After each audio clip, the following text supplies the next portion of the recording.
Guys, अगर आप एक एंड्रॉयड सेट यूजर हैं, आपका फ़ोन हैक हो रहा है या आपके फ़ोन से आपके पर्सनल डेटा को चोरी किया जा रहा है, तो गाइस ये काफ़ी गंभीर बात है और काफ़ी प्रॉब्लमेटिक चीज़ें हैं। अगर आप इन सारी चीज़ों से बचना चाहते हैं, तो गाइस इस वीडियो को आप लास्ट तक देखते रहिए, क्योंकि हम इस वीडियो में बहुत सारे ऐसी बातें करने वाले हैं जिसके सहायता से, जिसे अगर आप फॉलो करते हैं तो आपका फ़ोन या आपका जो पर्सनल डेटा है वो चोरी होने का खतरा बहुत ज़्यादा कम हो जाएगा। तो गाइज हेलो फ्रेंड्स, मेरा नाम है अमित और आप लोग का इस चैनल पर बहुत बहुत स्वागत है। जैसा कि हम सभी कोई जानते हैं, आज के समय में हमारा डेटा ही सब कुछ होता है, फिर भी हमारे फ़ोन से हमारे पर्सनल डेटा बहुत ही आसानी से चोरी होते जा रहे हैं। तो उसका कारण क्या है, रीज़न क्या है, इन सारी चीज़ों को हम लोग समझते हैं और इनसे बचने के लिए हमें क्या करना चाहिए जिससे हमारा पर्सनल डेटा चोरी नहीं हो। तो सबसे पहले अगर हम लोग बात करें तो जो हमारा पर्सनल डेटा चोरी होने का रीज़न होता है वो यहाँ 90% मामलों में हमारा ईमेल आईडी के थ्रू होता है। हाँ गाइस, कैसे, अगर इस बात को अगर समझें तो गाइज आपको शायद पता होगा कि हमारे फ़ोन में जो सबसे ज़्यादा एक्सेस होता है वो हमारे ईमेल आईडी को होता है, क्योंकि इसीलिए हैकर लोग जो होते हैं, जो अधिकतर टारगेट जो करते हैं वो हमारे ईमेल आईडी को हैक करने का कोशिश करते हैं। क्योंकि अगर वो हमारे ईमेल आईडी को हैक कर लेते हैं तो लगभग में हमारे एंड्रॉयड सेट को, हमारे फ़ोन को हैक कर लेते हैं। तो गाइज यहाँ पे इस मामले में हमें क्या करना चाहिए जिससे हमारा ईमेल आईडी हैक नहीं हो और हमारा पर्सनल डेटा बची रहे। तो गाइज यहाँ पे हम लोग बहुत सारी ऐसी मिस्टेक करते हैं जिसके सहायता से हैकर लोग हमारे डेटा को खुद लेके चले जाते हैं। तो गाइज अगर यहाँ पे मैं आपको कहूँ तो हम लोग अपने डेटा को खुद प्रोसेस करके हैकर को दे देते हैं और वो बहुत ही प्यार से लेकर के निकल जाते हैं। तो गाइस यहाँ पे अगर हम लोग बात करें कि हमें क्या नहीं करना चाहिए, तो यहाँ पे समझने वाली बात ये है कि हम लोग अभी के समय में इंटरनेट से एनी टाइम जुड़े हुए रहते हैं। जब हम लोग इंटरनेट से हमेशा जुड़े रहते हैं तो उतना ही खतरा भी बना रहता है।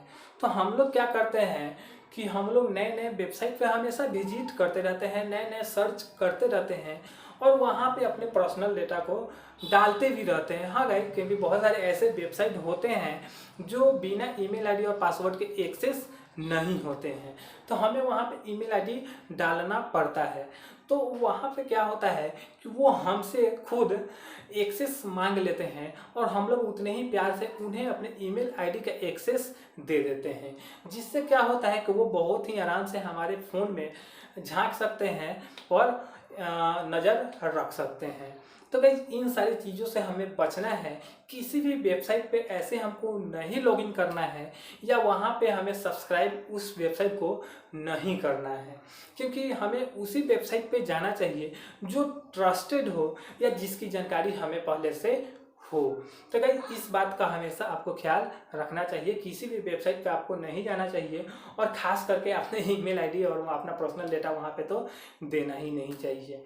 अगर हम लोग दूसरे नंबर की बात करें तो गाइस अधिकतर अभी के समय में जो होता है, हमारे फ़ोन में हमारे व्हाट्सएप के थ्रू या हमारे मेल्स के थ्रू ऐसे बहुत सारे आए दिन मैसेज आते रहते हैं, ईमेल्स आते रहते हैं और उसमें अटैचमेंट भी रहते हैं और यहाँ तक कि उसमें बहुत सारे लिंक्स भी रहते हैं। तो हम लोग क्या करते हैं कि उसके जो लिंक दिए हुए रहते हैं उसके बारे में कोई जानकारी कहीं से नहीं लेते हैं, हमारे पास कोई नॉलेज उसके बारे में नहीं होता है और हम लोग उस लिंक्स पे क्लिक कर देते हैं और किसी ऐसे वेबसाइट पे चले जाते हैं या किसी और जगह जा करके हम लोग अपने पर्सनल डेटा को वहाँ पे दे देते हैं। या फिर कभी कल ऐसा भी होता है कि हम लोग अपने पर्सनल डेटा को नहीं देते हैं, फिर भी हमारा ईमेल आईडी हैक हो जाता है, हमारा पर्सनल डेटा चोरी हो जाता है। तो गाइस इस चीज़ से भी आपको बचना है कि कभी भी आपको किसी भी प्रकार का लिंक आए, खास करके आपके व्हाट्सएप पे या मेल्स पे, तो आपको क्लिक नहीं करना चाहिए, क्योंकि जो अभी के समय में जो डेटा चोरी करने का सबसे आसान तरीका है वो लिंक्स के थ्रू ही है। तो गाइज आपको हमेशा इन दो चीज़ों का ध्यान रखना है। अगर हम लोग बात करें कि अब इससे बचा कैसे जाए, तो गाइज सबसे पहले तो अपने इन सारी चीज़ों को, जैसे मैंने आपको बताया, इसे फॉलो करना है और इन चीज़ों को करने से बचना है। अभी यहाँ पे अपने ईमेल आईडी को सिक्योर रखना भी उतना ही ज़रूरी है। गाइज अगर आपके फ़ोन में ईमेल आईडी एक्सेस है ये भी मैं क्या बात कर रहा हूँ, अभी के समय में ऐसे कोई व्यक्ति नहीं होगा, ऐसा कोई फ़ोन नहीं होगा जिसमें ईमेल आईडी एक्सेस नहीं हो।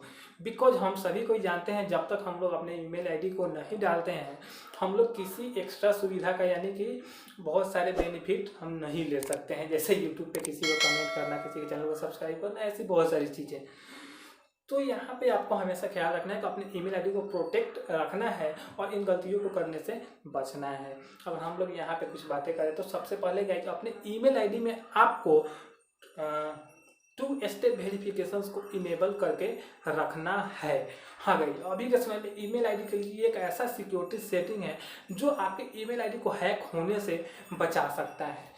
कैसे, तो उसके बारे में हम बात करें तो ये जो ईमेल आईडी होता है, नॉर्मली हम लोग अपने पासवर्ड को भी किसी को दे दे, अपने ईमेल आईडी को भी किसी को दे दे, तो वो उसके पास, मान लो कि आपका कोई दोस्त है, आपने उसको अपना ईमेल आईडी या पासवर्ड उसका दे दिया, तो वो क्या करेगा, किसी जगह पे लॉगिन करने का कोशिश करेगा। तो जैसे वहाँ पे अगर वो लॉगिन करता है, अगर आपने 2 स्टेप वेरिफिकेशन नहीं लगाया हुआ है तो बहुत ही आराम से वहाँ पे लॉगिन कर सकता है।